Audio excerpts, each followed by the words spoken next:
After the pandemic started, I was thinking how I can support the social distancing, how I can encourage the paperless, and I make something different with our beauty services.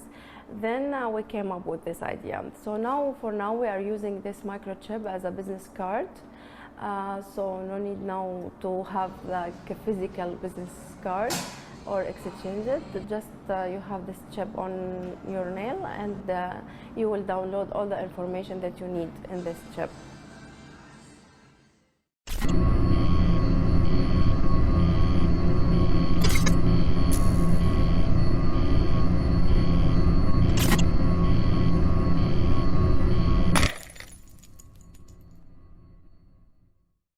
Hello and welcome to chapter 10 of the Plain Truth 12 channel.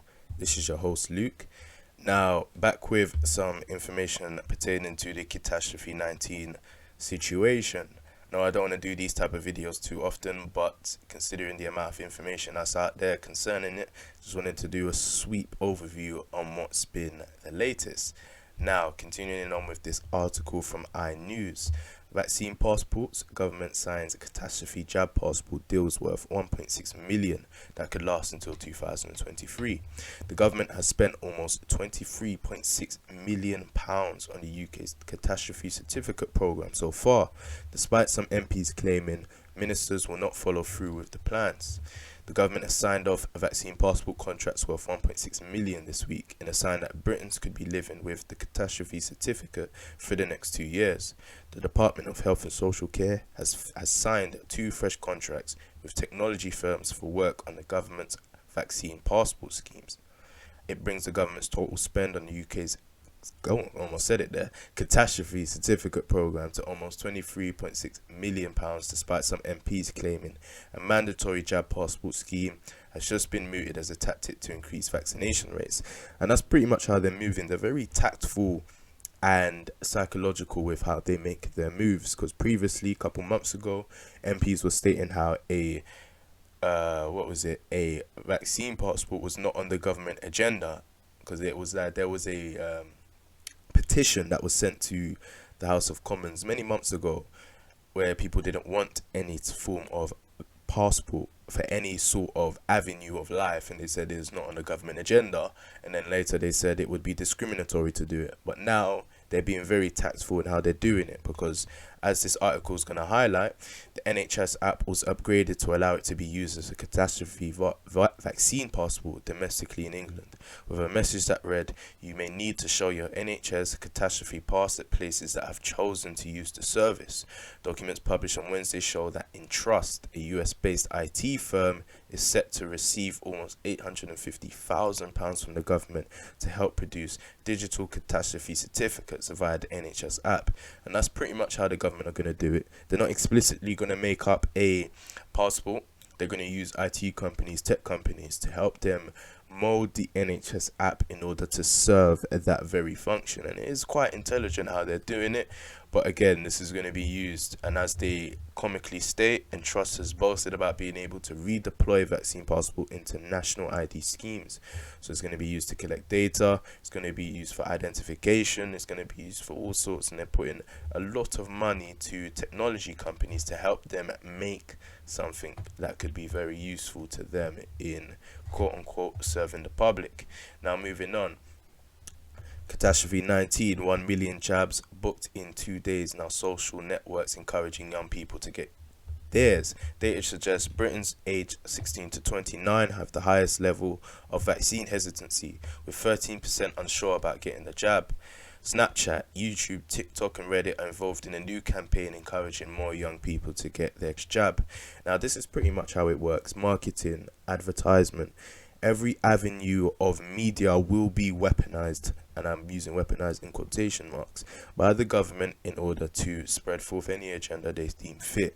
First it was the radio, then it was the television, then it was TV in terms of different outlooks and different avenues, different news channels, then it moved on to the internet, then it moved on to social media now, and it's going to be used for this situation. So when it comes to young people And parents, just know what your children are being exposed to when they're using this application, because a lot of these social media networks are being paid many funds in order to promote certain agendas, as we can see commonly. And now the Catastrophe 19 is just next in the long line of uses for the government. So it should come as no shock to people, but just be mindful when surfing the social media that is being used in a particular way, in a particular fashion, to reach particular outcomes. And moving on. Now this is quite funny. Now, frontline health workers to be spared from isolation rules to tackle NHS Pingdemic crisis as England lockdown lifts. Now, this has been crippling the country nationwide, as you can see, from health workers to bar staff, hospitality staff, to Pingdemic in terms of the tube and Transport for London. What the situation is on the NHS app, it pings you when you come in contact with someone who has tested positive for the Catastrophe 19 virus, regardless of their time or recent, or whether they're infectious or not. You will get that ping and it will instruct you. It's not a forced instruction, but it's advisory. But since it comes to your NHS app and you've already downloaded the NHS app for a particular reason, you are going to take it. So as a result of what's going on, thousands upon thousands of people are self-isolating for a period of time as a result, causing shortages in many job areas. Now, when you go in Tesco's and you see that shelves aren't packed, it's not necessarily due to a lack of food, but regarding a lot of people, millions have downloaded this app and millions are using it and are being instructed to self-isolate as a result. And now you're getting NHS staff being told to stop self-isolating, because if you all did, we would have no more nurses, no more doctors working. So again, it's their app working in reversal. But again, all these things are being done for particular reasons. So just keep an eye on that, especially that app. It's the way the UK government is going to be using its passports, and it's just the way it's going to be governing the flock, for want of a better term. Now, again, on this, he failed to trial fast-tracking vaccinated arrivals. Again, previously they were talking about how they weren't going to discriminate between the vaccinated and unvaccinated, but now there will be preferential treatment. But this is logically practical. You could expect this. The same way how when we was a part of the European Union, when you're going through certain passport checks, if you're in the EU, the line would be shorter than if you were of an international persuasion. Again, this is just going to be another line where people are going to be queuing up to get past people that are not vaccinated. Again, this should come as no surprise, but it's going to work in tandem with the vaccine passport to increase its effectiveness. Now, pregnant women being urged to get jab as majority unvaccinated. Now, this has come out recently, and previously the CDC warned against pregnant women, especially those heavily pregnant, to not get it because they are unsure of the effects of doing so. But now the CDC has double backed and said, yeah, although there's not that much evidence, we would still suggest that pregnant women take the vaccine, because COVID-19 is a big issue for them, even though not a lot of pregnant women are suffering in that regard. But again, everyone's going to be targeted now. Previous assessments, where even when AstraZeneca was going through the blood clotting scenario with young people, they're now suggesting that young people take the AstraZeneca vaccine. So they're going to keep double backing and changing. People would argue, as new science comes to light, new evidence comes to light, but there's no new evidence being presented. It's just do it. Like, it's honestly just do it. Again, it's about weighing the pros and the cons for them, and to them, the Catastrophe 19 is the greatest con currently.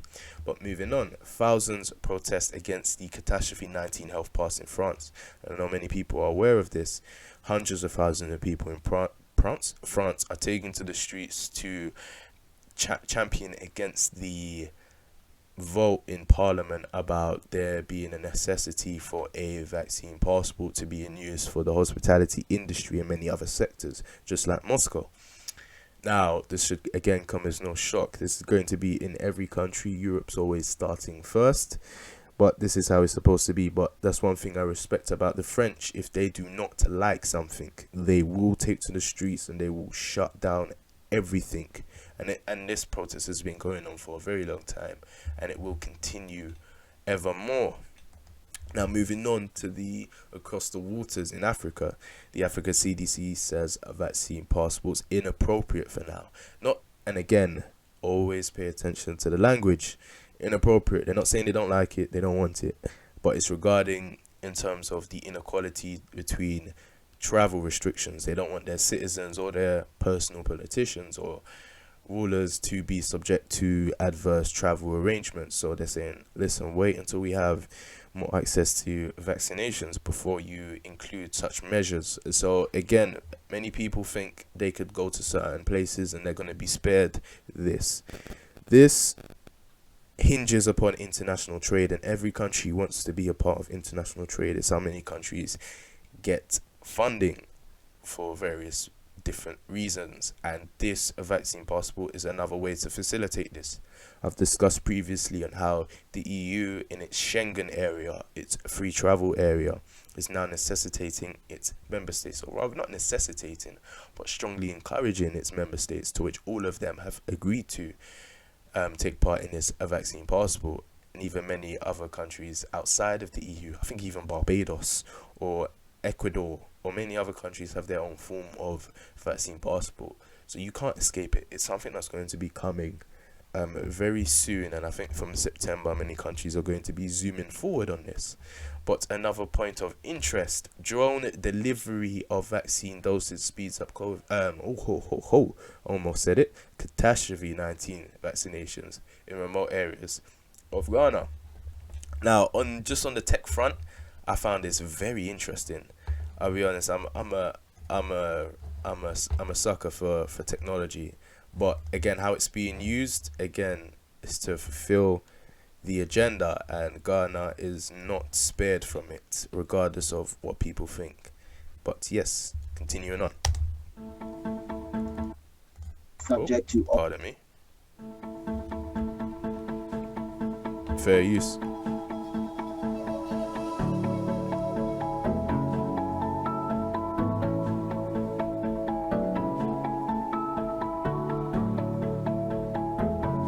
sending drones which are quick.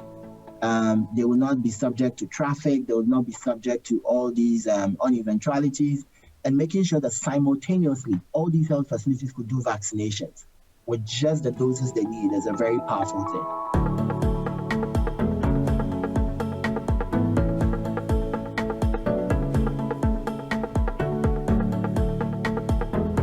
Irrespective of geographic barriers, you want to enrich every eligible Ghanaian just to ensure that individuals are protected, and you then have the opportunity to really keep the the pandemic under control. Ghana has demonstrated that it can effectively immunize large amount of its people in a very short time in a safe and effective manner.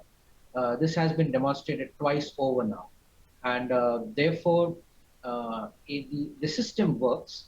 The efficiency of the system is ever improving.